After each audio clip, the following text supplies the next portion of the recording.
hindi. Ito, yung mga attention, sa Maribeles tayo, sister, yung mga nagsasama dyan ng hindi kasal.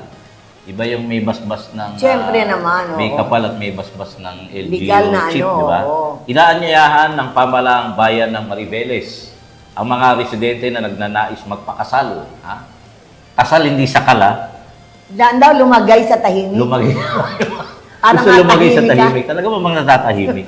Na lumahok sa Kasalang Bayan 2026 na gaganapin sa Hunyo 12, 2026. Di ba yung June 12, ano yung Independence Day? Independence Day. Pero parang baligtad to, di ba? Oo. Dati may Hindi ka freedom. na malaya. Dati may freedom Joke ka, lang, ngayon babe. wala na. Sa June 12, 2026. Ayon sa anunsyo dito sa na nakapost doon sa official Facebook page ni Kuya AJ Concepcion, libre, ha? Sister, Saan libre. ka pa, di ba? Libre ang seremonya at kinakailangan magtungo ang mga aplikante sa opisina or sa Office of the Civil Registrar sa munisipyo para sa interview at pagsusumite ng mga kailangang dokumento. Oo, number 1, yung Senomar, Oh, na yan. hindi ka kasal sa Certificate, iba. mamaya, nandito ka sa Luzon, kasal ka pala, Pala sa ibang Visayas lugar. at Oo, Mindanao. yes. Ha? Ipinababatid na ito, ha, itong importante. Hanggang Mayo at 13 lang, May 13, 2026 lang ang huling araw ng pagsusumite ng mga requirements.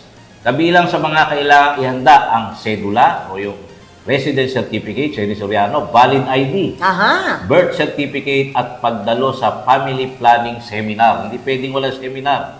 Habang may karagdagang rekisito, Oo. depende sa edad at estado ng aplikante tulad ng parental consent o advice para sa Kung, mga oo, kung mas mga bata batang pa, oo. aplikante at kaukulang legal ng dokumento para sa mga dati ng ikinasal, dati ng kasal. Na yung magpapakasal Oo. ulit, bawa namatay yung spouse, Widow. yung spouse o widow.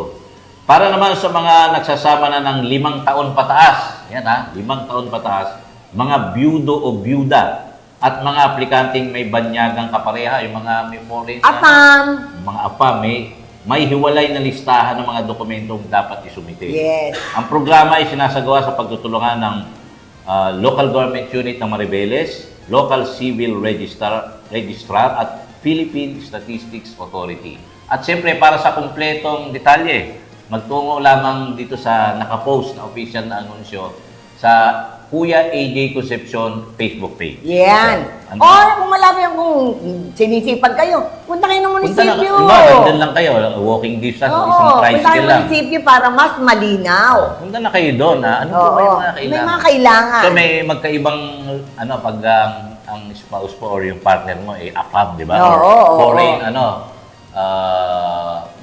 foreigner, di ba? Iba yung ano, tapos yung mga byudo, byuda, Yes, yan, na oo. gustong lumagay uli sa tahimik. Tahimik daw. Gusto Saan pala ko nila ngayon?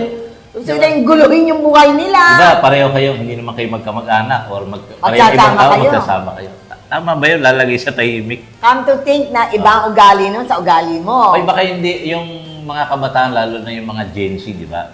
Maring hindi nila narinig Hindi yun. nila yun. Yung mga matatanda kasi, lalagay ka naman sa tahimik, Michael. Ate,